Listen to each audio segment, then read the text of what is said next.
Ma hakkan ehitama ühte uut äri, teen seda avalikult kaamerate ees, eesmärk on jõuda esimeste tellimusteni, huvilised päringud, keegi annaks raha. Iga nädal teen selle kohta video, mida ma tegin, palju aega kulus, palju raha kulus, mis läks metsa. Ideed mul veel ei ole, mõned mõtted küll, aga konkreetselt välja valinud veel ei ole. Miks ma seda teen? Kui ma olin umbes 24-aastane, siis ma tundsin, et tahaks midagi enamat, ei osanud kuskilt pihta hakata ja sõna ettevõtja, see tähendas minu jaoks kedagi, kus ma ise osanud ennast näha. Mis ma siis tegin? Läksin 3 aastaks ülikooli ärijuhtimist õppima. Tulin sealt välja, diplomi taskus, aga olgem ausad, ärijuhtimisest või ettevõtlusest ma mitte midagi ei teadnud. Pigem tundsin ennast veel rumalamana. Kui ma ka siis aastaid, veel läks aega, aastaid hiljem, alustasin ise ettevõtlusega, siis ma sain aru, et tegelikult see ei ole üldse nii keeruline. Ja need ettevõtjad ei ole alati midagi nii palju ka targemad. Asju on võimalik palju kiiremini, lihtsamalt teha välja panna, ei ole vaja nii palju teooriat õppida. Ja võt just selle sama 24-aastase Sveni jaoks ma seda teen.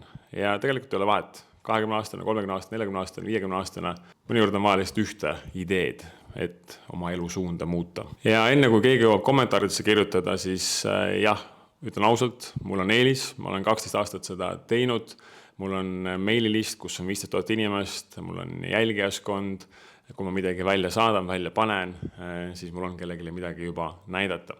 Sinul seda ilmselt veel ei ole ja ma ei ütle, et sa ei tee vahet, teeb muidugi. Aga mida see eelis ei tee? Ta ei vali minu eest ideed, kas keegi on valmis sellest maksma, ta ei kirjuta minu eest pakkumist, ta ei pane seda minu eest välja, ma pean ikka kogu selle töö samamoodi ära tegema, nagu iga teine alustav ettevõtja. Ja lõpuks on vaja ikka jõuda sinna, et keegi võtab oma pangakaardi kätte ja annab sulle raha, teeb selle tellimuse. See on täpselt sama raske, alati, ma tean seda, ma olen seda korduvalt teinud, iga uue toote, teenuse ja brändiga. Paneme reeglid ka paika, et asi oleks selge. Esiteks aegraam, ma teen seda kõrvaltööna, maksimaalselt 8 tundi nädalas, ma ei pane see 40 tundi nädalas ja 10 000 eurot, vaid maksimaalselt 500 eurot selle projekti kohta. Võib-olla need projekte on 1, 2 või 3, seda ma veel ei tea, aga ühe projekti kohta 8 tundi, 500 eurot. Reegel on ka see, et ämbrid lähevad ka eetrisse. Kui ma näiteks nädal aega mitte midagi ei tee, siis see läheb videosse. Ebaõnnestumine ei ole siin niivõrd risk, vaid osa sellest sisust ja teekonnast. Ma loen 3 asja, mille põhjal siis mõõta, kus me oleme ja kui hästi meil läheb. Esiteks, huvilised. Mida see tähendab? Kui keegi paneb ennast mail-listi kirja, näiteks mingi eelregistreerimine, ootelist, tõstab käe, ma olen huvitatud, raha veel ei anna, aga annab signaali. See on hea märk. Päringud. Keegi kirjutab, helistab, saadab e-maili, on huvitatud asjast, hakkab müügivestlus pihta. Ja 3. on siis tellimus. Keegi päriselt juba ostab, annab raha. Eesmärk on mitte 10 000 eurot, vaid jõuda 1, 2, 3 tellimuseni, päringuni. Ja muidugi kõige nõrgem oleks siis huvi, aga eesmärk on ikka jõuda päris rahani.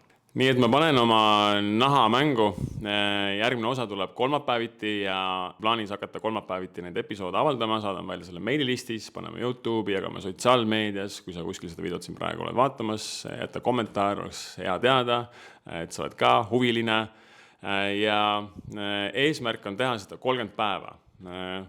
Mulle tundub, et me teeme seda kauem, aga ma ei oska veel lubada.